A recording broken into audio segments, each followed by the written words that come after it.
ഓം ശാന്തി 12/6/2025 പ്രഭാതമുരളി.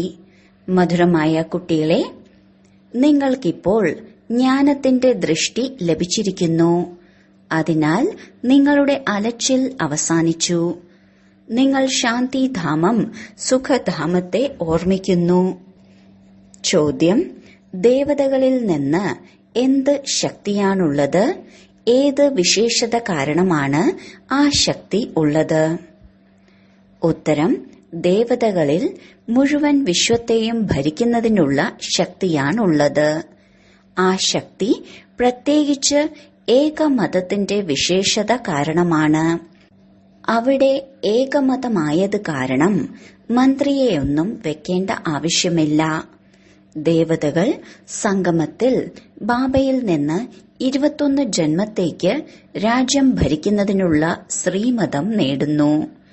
അവിടെ ഒരു രാജാവിന്റെ ഒരു ദൈവിക കുടുംബമായിരിക്കും. രണ്ടാമതൊരു മതം ഉണ്ടാവില്ല. ഗീതം: നയനഹീനർക്ക് വഴി കാണിച്ചു കൊടുക്കൂ പ്രഭു. ഓം ശാന്തി.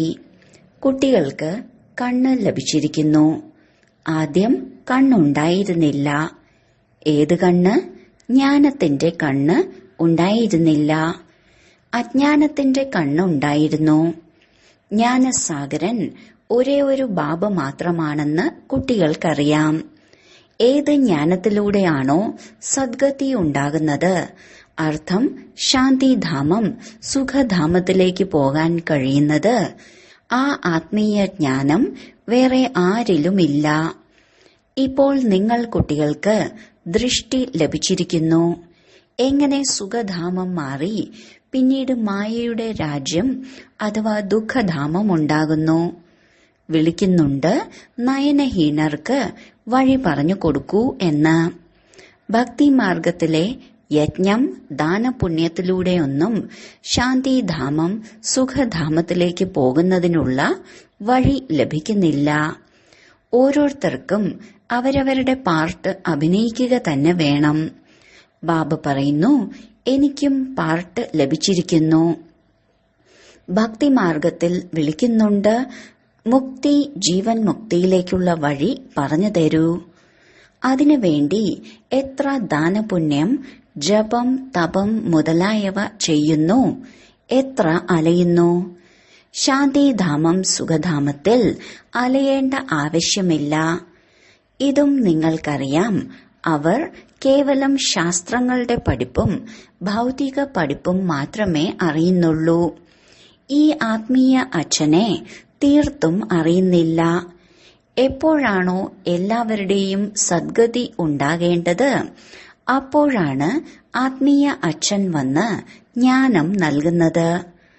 പഴയ ലോകത്തിന്റെ മാറ്റം ഉണ്ടാകുന്നു. മനുഷ്യനിൽ നിന്നും ദേവതയായി മാറുന്നു. പിന്നീട് മുഴുവൻ സൃഷ്ടിയിലും ദേവീ ദേവതകളുടെ ഒരേ ഒരു രാജ്യം മാത്രമായിരിക്കും. അതിനെ തന്നെയാണ് സ്വർഗമെന്ന് പറയുന്നത്. ഇതും ഭാരതവാസികൾക്കറിയാം. ഭാരതത്തിൽ തന്നെയായിരുന്നു ആദി സനാതന ദേവീ ദേവതാ ധർമ്മം. ആ സമയത്ത് വേറെ ഒരു ധർമ്മവും ഉണ്ടായിരുന്നില്ല. നിങ്ങൾ കുട്ടികൾക്കായി ഇപ്പോൾ സംഗമയുഗമാണ്. ബാക്കി എല്ലാവരും കലിയുഗത്തിലാണ്. നിങ്ങൾ പുരുഷോത്തമ സംഗമത്തിൽ ഇരിക്കുകയാണ്. ആരെല്ലാമാണോ ബാബയെ ഓർമ്മിക്കുന്നത്, ബാബയുടെ ശ്രീമതത്തിലൂടെ നടക്കുന്നത്, അവർ സംഗമയുഗത്തിലാണ്. ബാക്കി എല്ലാവരും കലിയുഗത്തിലും. ഇപ്പോൾ സ്വരാജ്യം, രാജ്യാധികാരം ഒന്നുമില്ല. അനേക മതത്തിലൂടെ രാജ്യം ഭരിക്കുന്നു. സത്യുഗത്തിൽ ഒരു മഹാരാജാവിന്റെ മതത്തിലൂടെ മാത്രമാണ് നടക്കുന്നത്. മന്ത്രി ഉണ്ടായിരിക്കില്ല. ഇത്രയും ശക്തി ഉണ്ടായിരിക്കും. പിന്നീട് എപ്പോഴാണോ പതീതമായി മാറുന്നത്, അപ്പോൾ മന്ത്രിമാരെയെല്ലാം വെക്കുന്നു. കാരണം അവർക്ക് ശക്തി ഉണ്ടായിരിക്കില്ല. ഇപ്പോഴാണെങ്കിൽ പ്രജകളുടെ രാജ്യമാണ്. സത്യുഗത്തിൽ ഏക അഭിപ്രായമായത് കാരണം ശക്തി ഉണ്ടായിരിക്കും. നിങ്ങളിപ്പോൾ ആ ശക്തി എടുത്തുകൊണ്ടിരിക്കുകയാണ്. 21 ജന്മം സ്വതന്ത്രമായി രാജ്യം ഭരിക്കുന്നു. നിങ്ങളുടേത് ദൈവിക കുടുംബമാണ്. ഇപ്പോൾ ഇത് നിങ്ങളുടെ ഈശ്വരീയ പരിവാരമാണ്. ബാബ പറയുകയാണ്, സ്വയം ആത്മാവാണെന്ന് മനസ്സിലാക്കി ബാബയെ ഓർമ്മിച്ചുകൊണ്ടിരിക്കുകയാണെങ്കിൽ നിങ്ങൾ ഈശ്വരീയ പരിവാരത്തിലെ ആണ്. അഥവാ ദേഹാഭിമാനത്തിൽ വന്ന് മറന്നു പോവുകയാണെങ്കിൽ ആസുരീയ പരിവാരത്തിലേതായിരിക്കും. ഒരു സെക്കൻഡിൽ ഈശ്വരീയ സമ്പ്രദായത്തിലാകുന്നു, പിന്നീട് ഒരു സെക്കൻഡിൽ ആസുരീയ പരിവാരത്തിലുമായി മാറുന്നു. സ്വയം ആത്മാവാണെന്ന് മനസ്സിലാക്കി ബാബയെ ഓർമ്മിക്കുക എന്നത് എത്ര സഹജമാണ്. പക്ഷെ കുട്ടികൾക്ക് ബുദ്ധിമുട്ടായി തോന്നുന്നു. ബാബ പറയുകയാണ്, സ്വയം ആത്മാവാണെന്ന് മനസ്സിലാക്കി ബാബയെ ഓർമ്മിക്കുകയാണെങ്കിൽ വികർമ്മം വിനാശമാകും. ശരീരത്തിലൂടെ കർമ്മം ചെയ്യുക തന്നെ വേണം. ശരീരമില്ലാതെ നിങ്ങൾക്ക് കർമ്മം ചെയ്യാൻ സാധിക്കില്ല. ജോലിയെല്ലാം ചെയ്തും ബാബയെ ഓർമ്മിക്കുന്നതിനുള്ള പരിശ്രമം ചെയ്യണം.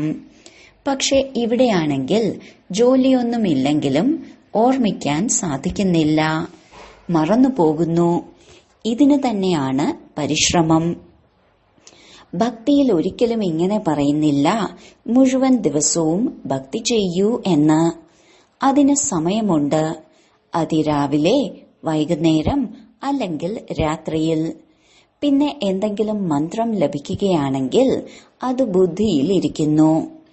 അനേകാനേകം ശാസ്ത്രങ്ങളാണ്. ഭക്തിമാർഗത്തിൽ അത് പഠിക്കുന്നു. നിങ്ങൾക്കൊരു പുസ്തകമോ ഒന്നും പഠിക്കേണ്ടതില്ല, ഉണ്ടാക്കേണ്ടതുമില്ല. ഈ മുരളി അച്ചടിക്കുന്നതും റിഫ്രഷ് ആകുന്നതിന് വേണ്ടിയാണ്. ബാക്കി ഒരു പുസ്തകങ്ങളോ ഒന്നും ഉണ്ടായിരിക്കില്ല. ഇതെല്ലാം അവസാനിക്കുന്നതാണ്. ജ്ഞാനം ഒരേ ഒരു ബാബയിൽ മാത്രമാണ്. ഇപ്പോൾ നോക്കൂ, ജ്ഞാന വിജ്ഞാന ഭവനമെന്ന് പേര് വെച്ചിരിക്കുന്നു. കേട്ടാൽ തോന്നും അവിടെ ജ്ഞാനവും യോഗവും പഠിപ്പിക്കുന്നുവെന്ന്. അർത്ഥമറിയാതെ അങ്ങനെയുള്ള പേര് വെച്ചിരിക്കുന്നു. ജ്ഞാനമെന്താണ്, യോഗമെന്താണ്, ഒന്നും തന്നെ അറിയില്ല. ഇപ്പോൾ നിങ്ങൾ ജ്ഞാനവും വിജ്ഞാനവും അറിയുന്നു. യോഗത്തിലൂടെ ആരോഗ്യമുണ്ടാകുന്നു. അതിനെ വിജ്ഞാനമെന്ന് പറയുന്നു. ഇത് ജ്ഞാനമാണ്.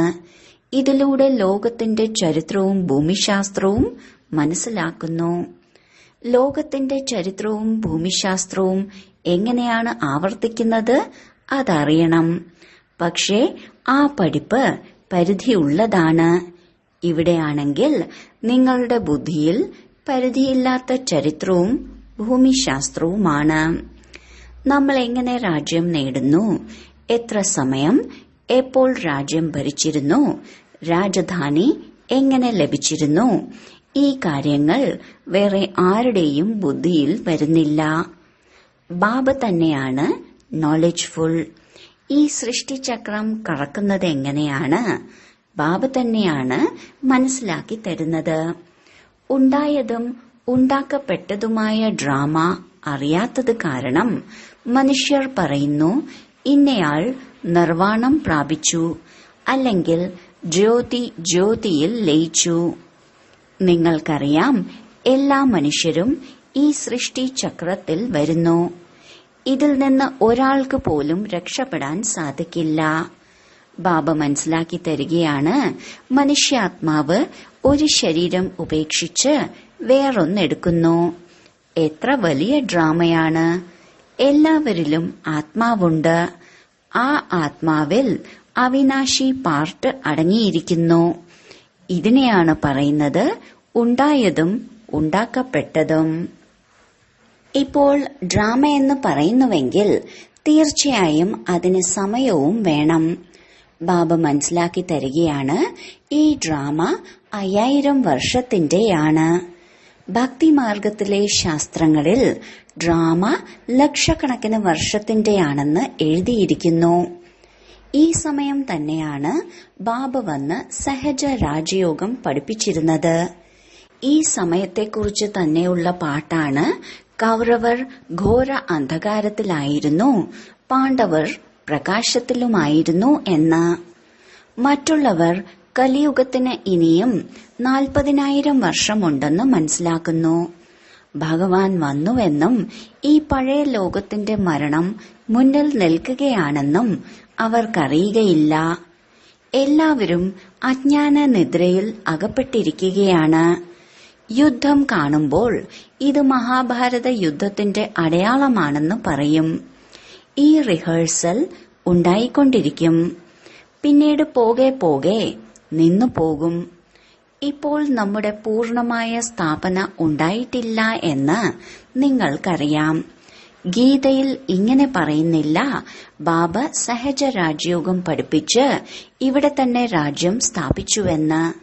ഗീതയിൽ പ്രളയം കാണിച്ചിട്ടുണ്ട്.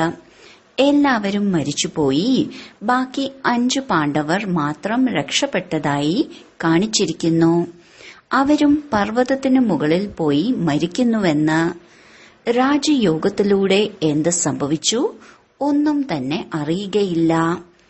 ബാബ എല്ലാ കാര്യങ്ങളും മനസ്സിലാക്കി തന്നുകൊണ്ടിരിക്കുന്നു. അത് പരിധിയുള്ള കാര്യം, പരിധിയുള്ള രചന ബ്രഹ്മാവ് രചിക്കുന്നു, പാലനയും ചെയ്യുന്നു. ബാക്കി പ്രളയം ഉണ്ടാക്കുന്നില്ല. സ്ത്രീയെ ദത്തെടുക്കുന്നു. ബാബയും വന്ന് ദത്തെടുക്കുന്നു. പറയുന്നു, ഞാൻ ഇദ്ദേഹത്തിൽ പ്രവേശിച്ച് കുട്ടികൾക്ക് ജ്ഞാനം കേൾപ്പിക്കുന്നു. ഇദ്ദേഹത്തിലൂടെ കുട്ടികളെ രചിക്കുന്നു. അച്ഛനുമാണ്, കുടുംബവുമാണ്. ഈ കാര്യങ്ങൾ വളരെ ഗൂഹ്യമാണ്, വളരെ ഗൗരവമുള്ള കാര്യങ്ങളാണ്. ബുദ്ധിമുട്ടിയാണ് ചിലരുടെ ബുദ്ധിയിൽ ഇരിക്കുന്നത്. ബാബ ഇപ്പോൾ പറയുകയാണ്, ആദ്യം സ്വയം ആത്മാവാണെന്ന് മനസ്സിലാക്കൂ. ആത്മാവ് തന്നെയാണ് ഒരു ശരീരം ഉപേക്ഷിച്ച് വേറൊന്ന് എടുക്കുന്നത്. ശരീരത്തിന് തന്നെയാണ് വിവിധ പേരിടുന്നത്. പേര്, രൂപം, സ്വഭാവം എല്ലാം ഭിന്ന ഭിന്നമാണ്. ഒരാളുടെ സ്വഭാവം വേറൊരാൾക്ക് ലഭിക്കില്ല. എല്ലാ ആത്മാക്കൾക്കും ജന്മജന്മാന്തരത്തെ തന്റെ സ്വഭാവമുണ്ട്. തന്റെ വേഷം ഡ്രാമയിൽ അടങ്ങിയിട്ടുള്ളതാണ്. അതുകൊണ്ടിതിനെ ഉണ്ടായതും ഉണ്ടാക്കപ്പെട്ടതുമായ ഡ്രാമ എന്ന് പറയുന്നു.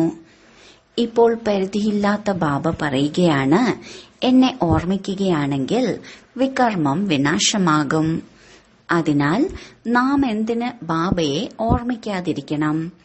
ഇത് തന്നെയാണ് പരിശ്രമത്തിന്റെ കാര്യം.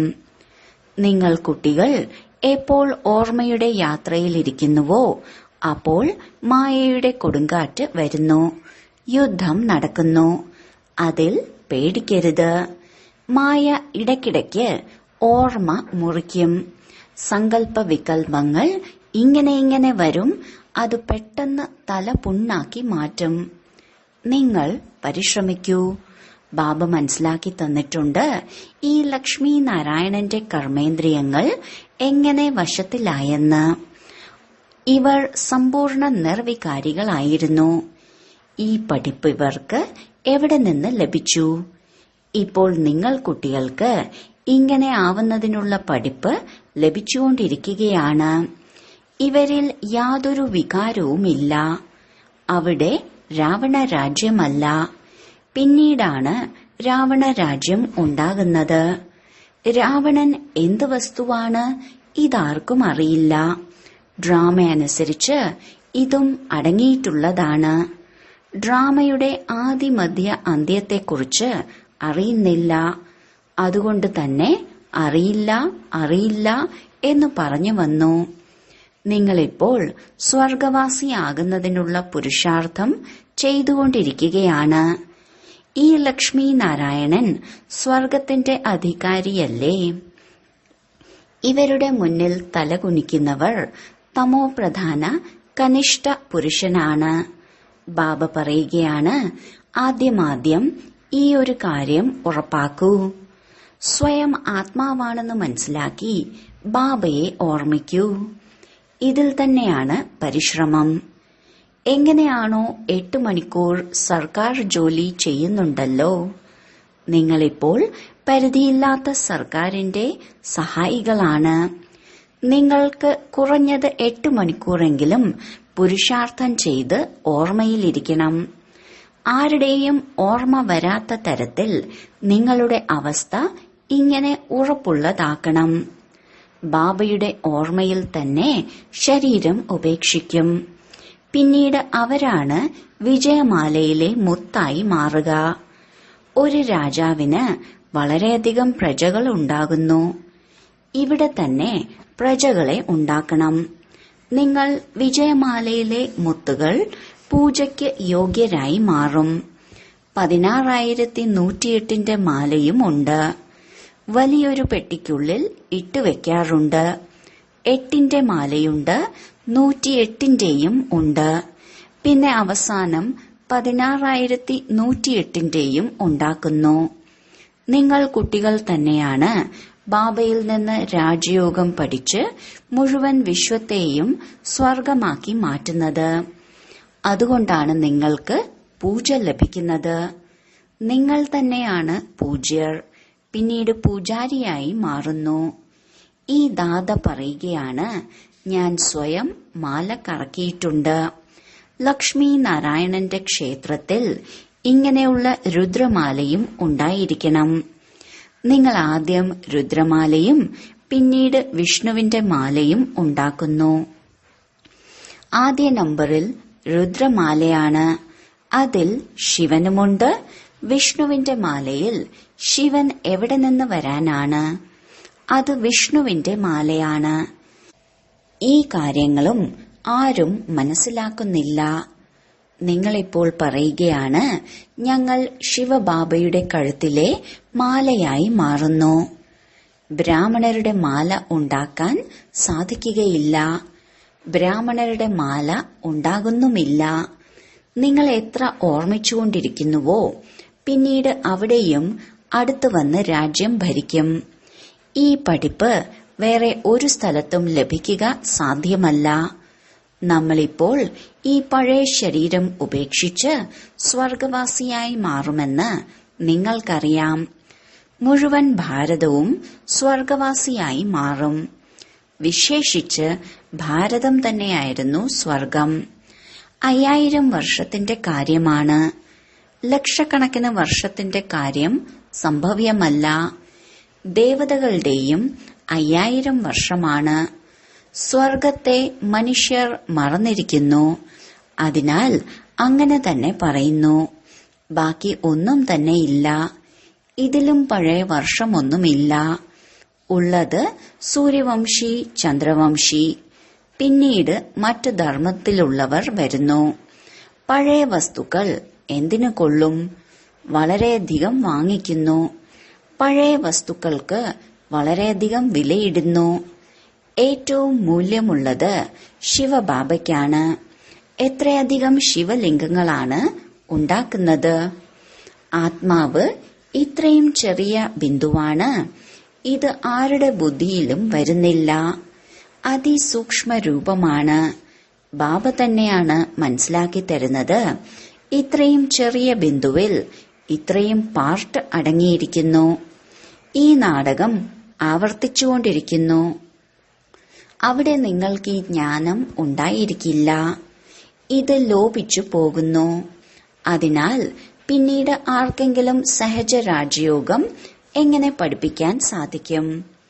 ഇതെല്ലാം ഭക്തിമാർഗത്തിനു വേണ്ടി ഇരുന്നുണ്ടാക്കിയതാണ്. ഇപ്പോൾ കുട്ടികൾക്കറിയാം, ബാബയിലൂടെ ബ്രാഹ്മണർ, ദേവത, ക്ഷത്രിയർ ഭാവിയിലേക്ക് വേണ്ടി 3 ധർമ്മത്തിന്റെയും സ്ഥാപന നടന്നുകൊണ്ടിരിക്കുകയാണ്. ആ പഠിപ്പ് നിങ്ങൾ പഠിക്കുന്നത് ഈ ജന്മത്തേക്ക് വേണ്ടിയാണ്. ഈ പഠിപ്പിന്റെ പ്രാപ്തി നിങ്ങൾക്ക് പുതിയ ലോകത്തിൽ ലഭിക്കുന്നു. ഈ പഠിപ്പ് സംഗമയുഗത്തിലാണ് ഉണ്ടാവുന്നത്. ഇത് പുരുഷോത്തമ സംഗമയുഗമാണ്. മനുഷ്യനിൽ നിന്ന് ദേവതയാകുന്നത് തീർച്ചയായും സംഗമത്തിലാണ്. ബാബ കുട്ടികൾക്ക് എല്ലാ രഹസ്യവും മനസ്സിലാക്കി തരുന്നു. ഇതും ബാബയ്ക്കറിയാം. നിങ്ങൾക്ക് മുഴുവൻ ദിവസവും ഈ ഓർമ്മയിലിരിക്കാൻ സാധിക്കില്ല, അസാധ്യമാണ്. അതുകൊണ്ട് ചാർട്ട് വയ്ക്കൂ. നോക്കൂ, നമുക്ക് എത്രത്തോളം ഓർമ്മയിലിരിക്കാൻ സാധിക്കുന്നുണ്ട്. ദേഹത്തിന്റെ അഭിമാനമുണ്ടായാൽ ഓർമ്മ എങ്ങനെ ഉണ്ടാകും?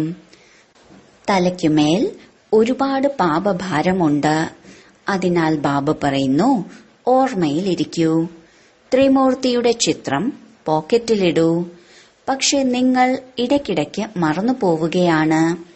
അല്ലാഹുവിനെ ഓർമ്മിക്കുന്നതിലൂടെ സമ്പത്ത് മുതലായ എല്ലാം ഓർമ്മ വരുന്നു. ബാഡ്ജ് സദാ ധരിക്കൂ. ലിറ്ററേച്ചറുമുണ്ട്. ഏതെങ്കിലും നല്ല ആളുകൾ വരികയാണെങ്കിൽ അവർക്ക് കൊടുക്കണം. നല്ല ആളുകൾ ഒരിക്കലും വെറുതെ വാങ്ങില്ല. പറയും, ഇതിന്റെ വില എത്രയാണ്? പറയൂ, ഇത് പാവങ്ങൾക്കാണെങ്കിൽ വെറുതെ കൊടുക്കാറുണ്ട്. ഉള്ളത് എത്രയാണോ അത് തന്നാൽ മതി. കുലീനത കാണിക്കണം. നിങ്ങളുടെ ആചാരങ്ങൾ മറ്റുള്ളവരിൽ നിന്നും തികച്ചും വേറിട്ടതായിരിക്കണം. കുലീനരായിട്ടുള്ളവർ സ്വയമേ തന്നെ എന്തെങ്കിലും തരും. ഇത് നമ്മൾ എല്ലാവർക്കും മംഗളത്തിനു വേണ്ടി നൽകുന്നു. ചിലർ പഠിച്ചിട്ട് നിങ്ങൾക്ക് പൈസ അയച്ചു തരും. ചിലവ് നിങ്ങൾ ചെയ്യുന്നുണ്ടല്ലോ. പറയൂ, ഞങ്ങൾ ഞങ്ങളുടെ ശരീരം, മനസ്സ്, ധനം എല്ലാം ഭാരതത്തിന്റെ സേവനത്തിനു വേണ്ടി ചിലവ് ചെയ്യുന്നു. ശരി, വളരെ കാലത്തെ വേർപാടിന് ശേഷം തിരിച്ചു കിട്ടിയ മധുരമധുരമായ കുട്ടികളെ പ്രതി മാതാവും പിതാവുമായ ബാബ്ദാദയുടെ സ്നേഹസ്മരണയും പുലർക്കാല വന്ദനവും. ആത്മീയ അച്ഛന്റെ ആത്മീയ കുട്ടികൾക്ക് നമസ്കാരം. ധാരണയ്ക്കുള്ള മുഖ്യസാരം. 1. ഈ പരിധിയില്ലാത്ത സർക്കാരിനെ സേവിക്കുന്നതിന് വേണ്ടി കുറഞ്ഞത് 8 മണിക്കൂറെങ്കിലും ഓർമ്മയിൽ ഇരിക്കുന്നതിന്റെ പുരുഷാർത്ഥം ചെയ്യണം. ഓർമ്മയിൽ മായ ഏത് വിഘ്നമാണോ ഇടുന്നത് അതിൽ പേടിക്കരുത്. 2. ഈ പുരുഷോത്തമ സംഗമയുഗത്തിൽ ഈശ്വരീയ സമ്പ്രദായത്തിന്റേതായി മാറി ഈശ്വരീയ മതത്തിലൂടെ നടക്കണം. കർമ്മം ചെയ്തും ഒരു ബാബയുടെ ഓർമ്മയിലിരിക്കുന്നതിന്റെ അഭ്യാസം ചെയ്യണം. വരദാനം. അന്തർമുഖതയുടെ ഗുഹയിൽ കഴിയുന്നവരായ ദേഹത്തിൽ നിന്ന് വേറിട്ട ദേഹിയായി ഭവിക്കട്ടെ. പാണ്ഡവരുടെ ഏത് ഗുഹകളാണോ കാണിക്കുന്നത് അത് ഈ അന്തർമുഖതയുടെ ഗുഹകളാണ്. എത്രത്തോളം ദേഹത്തിൽ നിന്നുപരി ദേഹീ രൂപത്തിൽ സ്ഥിതി ചെയ്യുവാനുള്ള ഗുഹയിൽ കഴിയുന്നുവോ അത്രയും ലോകത്തിന്റെ അന്തരീക്ഷത്തിൽ നിന്ന് ഉപരിയായി മാറുന്നു.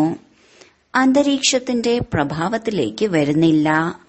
ഗുഹയ്ക്കുള്ളിൽ കഴിയുന്നതിലൂടെ പുറമേയുള്ള അന്തരീക്ഷത്തിൽ നിന്ന് ഉപരിയാകുന്നതുപോലെ ഈ അന്തർമുഖതയുടെ ഗുഹയും ഏറ്റവും വേറിട്ടതും ബാബയ്ക്ക് പ്രിയപ്പെട്ടതുമാക്കുന്നു. ആരാണോ ബാബയ്ക്ക് പ്രിയപ്പെട്ടത് അവർ സ്വതവേ ഏറ്റവും വേറിട്ടതാകുന്നു. സ്ലോഗൻ. സാധന ബീജമാണ്. സാധനം അതിന്റെ വിസ്താരമാണ്. വിസ്താരത്തിൽ സാധന മറക്കരുത്. അവ്യക്ത സൂചന. ആത്മീയ സ്ഥിതിയിൽ കഴിയാനുള്ള അഭ്യാസം ചെയ്യൂ. അന്തർമുഖി ആകൂ. അന്തർമുഖിയാകുന്നതിന്റെ ലക്ഷണം സദാ സാഗരത്തിന്റെ ആഴങ്ങളിൽ മുങ്ങിയിരിക്കുന്ന ഗംഭീരമൂർത്തി. മുഖത്തിലൂടെ ആത്മീയ സ്ഥിതിയുടെ ചിഹ്നം കാണപ്പെടും. 1.